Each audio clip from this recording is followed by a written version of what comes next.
Buen día para todos.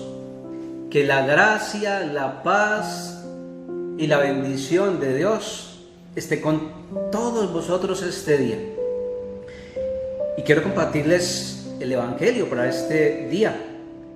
Hoy miércoles 20 de mayo. Y el Evangelio está tomado del capítulo 16, versículo del 12 al 15 de San Juan. Mucho tengo que todavía deciros, pero ahora no podéis con ello.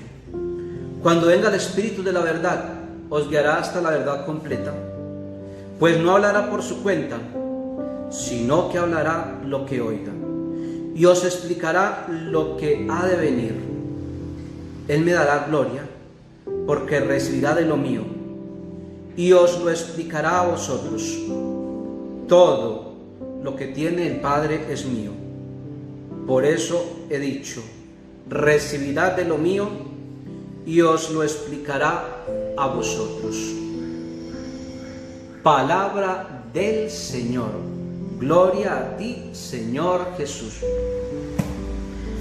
Precioso como siempre este pasaje de la Sagrada Escritura, del Evangelio que nos regala el Señor Jesucristo para este día. Dos cosas para resaltar de este hermoso Evangelio. Dice Jesús, todavía tengo muchas cosas que decirles. ¿Qué significa esto? Que la Sagrada Escritura no agota la revelación, que la Sagrada Escritura no es la única fuente de la revelación.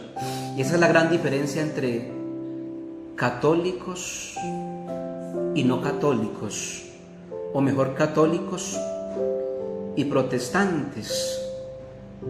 Más bien, hermanos esperados, porque los estamos esperando. Los hermanos esperados o protestantes dicen que solamente la Biblia y nada más que la Biblia es la única fuente de la revelación. Y hoy Jesús dice, todavía tengo muchas cosas que deciros, que decirles. El Espíritu Santo se las va a enseñar. Las fuentes de la revelación son tres. Una, la Sagrada Escritura. Otra, la tradición de la Iglesia, y otro, el magisterio de la Iglesia. Como católicos no solamente creemos en la Sagrada Escritura, sino también creemos en la tradición de la Iglesia, es decir, en la forma, la manera como a lo largo de la historia la Iglesia ha enseñado, ha transmitido y ha interpretado la fe. Y también creemos en el magisterio, es decir, en las enseñanzas de los papas, en las enseñanzas de los obispos. Por eso entonces en la Sagrada Escritura no está toda la fuente de la revelación. Nos apoyamos en las otras dos fuentes de la revelación, tradición y magisterio. Por eso es otra gran diferencia en la interpretación de la Biblia con los hermanos que no son católicos. Ellos dicen que uno puede interpretar la Biblia como le dé la santa voluntad, como uno quiera, la libre interpretación. Nosotros los católicos decimos que la Biblia se debe interpretar dentro de la Iglesia, y como la Iglesia la interpreta apoyada en la tradición, es decir, en la manera como a lo largo de la historia la Iglesia ha entendido, interpretado la Biblia, y en el magisterio, es decir, en la manera como el Papa y los obispos nos enseñan que interpretemos la Biblia. Por eso la Sagrada Escritura, la tradición y el magisterio de la Iglesia son las tres fuentes de la revelación. Por eso dice Jesús, todavía tengo muchas cosas que deciros, porque Él fue iluminando a través de su Espíritu a los papas, fue iluminando a través de su Espíritu a los santos, Él fue iluminando a través de su espíritu a grandes personas como los doctores de la iglesia, los padres de la iglesia, para que dieran a conocer más verdades sobre la fe y verdades de fe. Segundo, nos dice Jesús, el Espíritu recibirá de lo mío y se lo dará a conocer. Es decir, Jesús sigue guiando la iglesia, aunque ya resucitó, y el próximo domingo vamos a celebrar que ascendió al cielo. Sigue guiando a la iglesia. ¿Cómo? Con la presencia, la fuerza, la luz del Espíritu Santo de Dios, a través de su Espíritu. El Espíritu sigue enseñándonos lo que Jesús y el Padre quiere transmitirnos. Recibirá de lo mío y os lo dará a conocer. Recuerdo cuando murió el Papa San Juan Pablo II. Yo quiero mucho al Papa San Juan Pablo II. Yo crecí, nací y me hice persona conociendo al Papa San Juan Pablo II. Creo que es uno de los papas más queridos de toda la historia de la iglesia, o al menos en lo que yo me conozco.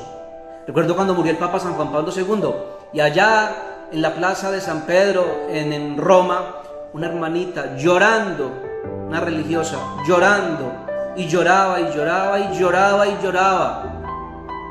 Y una persona que estaba al lado le preguntó: ¿por qué llora, hermana? No, se murió el Papa.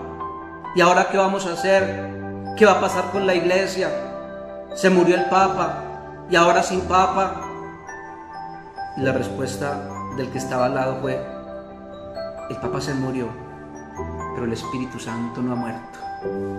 O sea, el Espíritu Santo, lo que le quiso decir, el Espíritu Santo suscitará otro Papa. El Espíritu Santo suscitará otro hombre para que guíe, para que oriente, para que dirija la iglesia. Por eso es que gracias al Espíritu Santo la iglesia se sigue sosteniendo, se sigue fortaleciendo. Gracias al Espíritu Santo el sacerdote puede celebrar la Eucaristía, porque a través de sus manos el Espíritu Santo, y a través de su ser el Espíritu Santo hace que se dé la Eucaristía. Gracias al Espíritu Santo se pueden dar los demás sacramentos. El Espíritu Santo es el que hace que la palabra de Dios no sea un libro como cualquiera. El Espíritu Santo es el que hace que la palabra de Dios se actualice. Cada vez que tú la lees y que yo la leo, la palabra se actualiza. Recuerdo allá ese pasaje tan hermoso de los Hechos de los Apóstoles, creo, cuando Pedro estaba predicando. Y Pedro estaba predicando de algo que había pasado, y estaba diciendo que Jesús iba hablando, Jesús iba pasando y la gente se iba sanando. Jesús iba pasando, hablando, y la gente se iba liberando. Pedro estaba hablando de algo que había sucedido, y en ese momento dice la palabra que la gente empezó a sanarse y a liberarse, porque el Espíritu Santo hace que la palabra de Dios se actualice, o que sea actual mejor. El Espíritu Santo es el que hace que la palabra de Dios, que la santa palabra, que la Sagrada Escritura no sea un libro cualquiera, sino sea un libro diferente. ¿Y cuál es la diferencia entre la palabra de Dios, la Sagrada Escritura, la santa palabra, y un libro? Que cuando tú lees la Sagrada Escritura, gracias a la acción del Espíritu Santo, el autor de la Sagrada Escritura, de la palabra, se hace presente. Cuando tú lees la palabra de Dios, Dios se hace presente, que es el autor principal. Cuando se lee un libro cualquiera, por ejemplo, 100 años de soledad, recordamos a Gabriel García Márquez, pero no se hace presente en ese momento. Esa es la gran diferencia. El Espíritu Santo hace que la palabra sea viva El Espíritu Santo hace que la palabra sea actual. El Espíritu Santo hace que la palabra te diga a ti y me diga a mí lo que necesito cuando la leo. Por eso, enamorémonos del Espíritu Santo. Invoquémosle a Él para que nos ayude. Y por eso, cuando te sientas triste, por eso cuando te sientas solo, por eso cuando te sientas cansado, por eso cuando te sientas con problemas, por eso cuando te sientas enfermo, por eso cuando tengas dificultades en la vida, abre la palabra, invoca la presencia del Santo Espíritu, porque tú cuando lees la palabra, invocando la presencia del Santo Espíritu, Dios se hace presente en tu vida a través del encuentro de la palabra, porque la palabra es sacramento de salvación para todos. Queridos hijos, que tengan un hermoso día en el Señor. Les regalo la bendición. Que el Señor los bendiga en el nombre del Padre, del Hijo y del Espíritu Santo. Amén.